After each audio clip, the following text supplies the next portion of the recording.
morning, world. I am Judy, your web-based therapist, making therapy accessible and convenient for our clients in Florida and New York, and of course, sharing information worldwide. Today, I want to take a moment and talk about 5 reasons that people don't use their EAPs. I often talk about how the Employee Assistance Program is one of the most underutilized resources that are available to people. But today, I want to talk about why many people are not utilizing it, because especially since it's there and it is free. But before I get into it, I want to take a quick moment and say, if you are subscribed, thank you so very much for being a part of our awesome world. And if you're not yet subscribed, please take a moment and click the subscribe button below so you can join all this awesomeness. And remember to tick the bell so that you are notified when I post new videos so you don't miss anything. And of course, if you'd like to purchase 1 or 3 of my books, there's also a link below that will take you to a site that shows you all your different options of places where you could get 1 or 3 of my books. Okay. Let me get back to it. First reason is that they don't know that the EAP or their Employee Assistance Program exists. Many people who are not either in HR or are not, have not even utilized the service, many people don't know what it is. Many people don't even realize that this is a thing, that it exists. Your EAP or Employee Assistance Program it's kind of like an insurance that the employer takes for their employee. The goal of your employer is for you to be good. As the employee, when you are good, you're going to do better for them. And they also realize that the people who matter to you also need to be good for you to be good, which is why most EAPs will extend to the employee's immediate family, meaning your spouse, your children, and yourself would all qualify, or would usually all qualify for your EAP or access to your EAP. The most notable service that I know it covers is mental health services. I've seen as few as 3 sessions that are covered for an employee, and I've seen as many as 10 sessions that have been covered for an employee. In some places, it's per incident, some places it's per year. In some places, they are renewable. If it's per incident, when you after you've used your 6 for this incident, you could have a different thing later on that year for which they will give you 6 more sessions. So they vary widely as to what they cover, but most employers have one. Most employees, as in if you receive a W-2 from work, most employees have access to an EAP. There are other things that are covered, but the main thing that I know is covered, because that's my field, is mental health.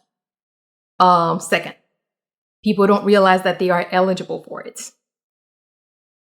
Sometimes people hear about it, but they think, oh, I'm only part-time. I just started with this company. Generally, most people's benefits are based on specific employment criteria. Most people's benefits are dependent on or conditioned on how long the person has been with the company, the number of hours, this, that, and the other. Usually your EAP does not have all that. The EAPs usually just cover employees.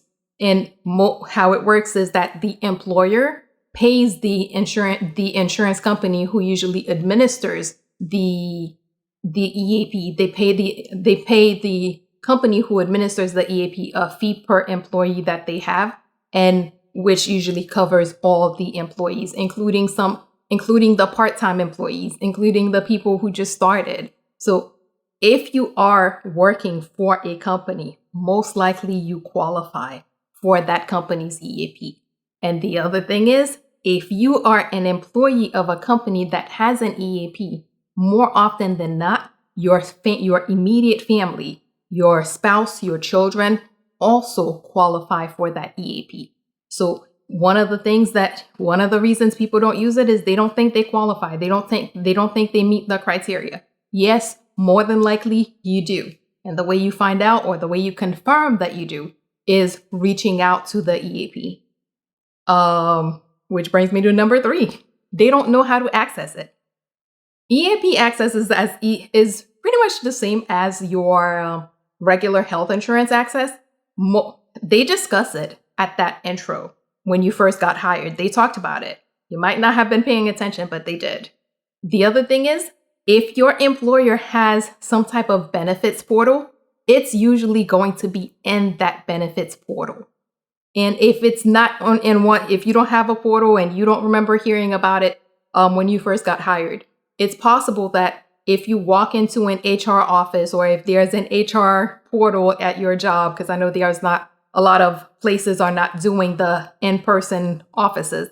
If anywhere that HR is, more than likely you're going to be able to find and see and have access to EAP information. And if none of those apply to you, call HR, ask about it. And I always encourage people to reach out and find out before you need it, because what tends to happen is when that person needs it, there's all sorts of unease where if I ask about it, they're going to think they're going to know that I'm going to be using it. Or if I ask about it, and because you're whenever you're in a, what do you call it? In a vulnerable situation, or in a situation where stuff is going on, you're a little bit more sensitive to things. So you may be thinking about it a little bit different than you would if it's just, random Tuesday. Hey, I heard about something called EAP. What is it? And how do I get access to it?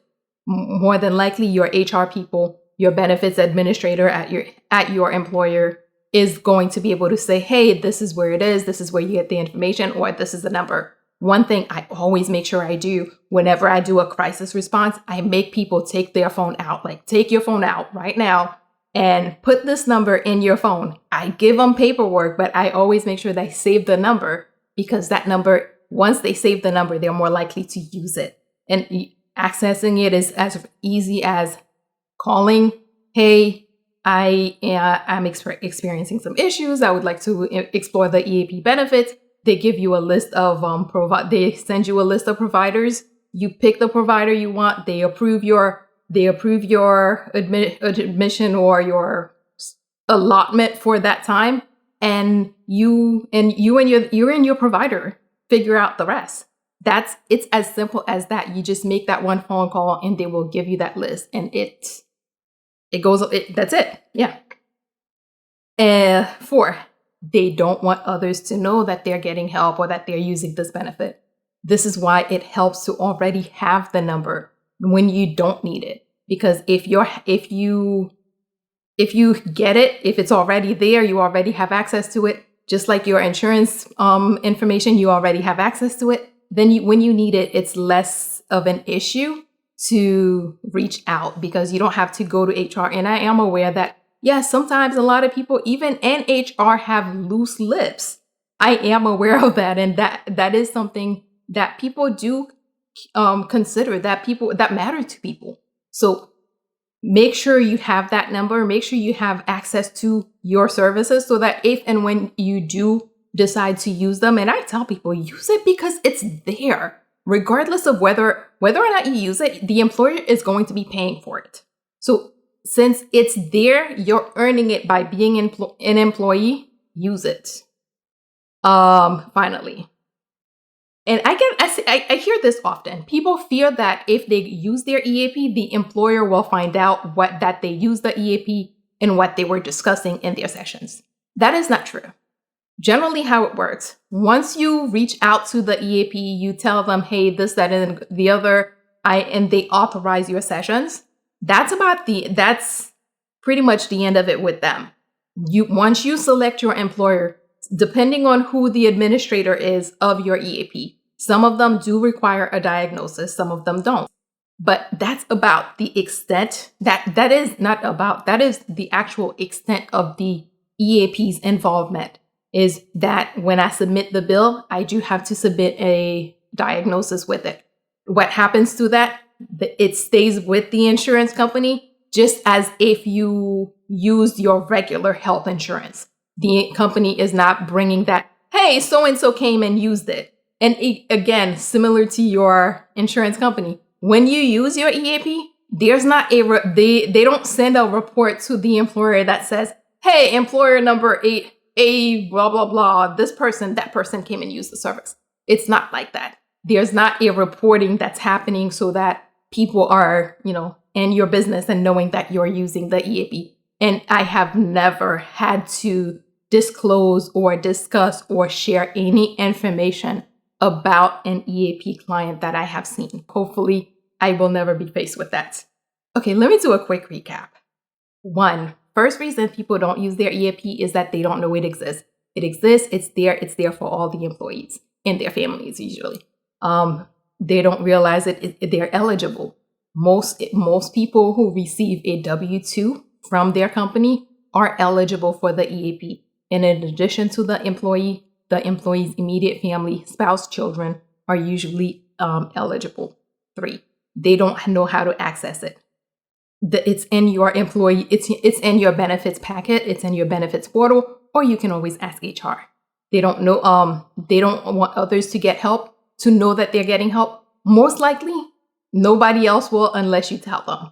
The only person that may get an inkling is HR if you ask them. But hey, if you ask them right now, whenever you need to use it next year, 2 years down the line, nobody's going to know your business. And finally, they fear that the employer will know what they talked about. That's not true.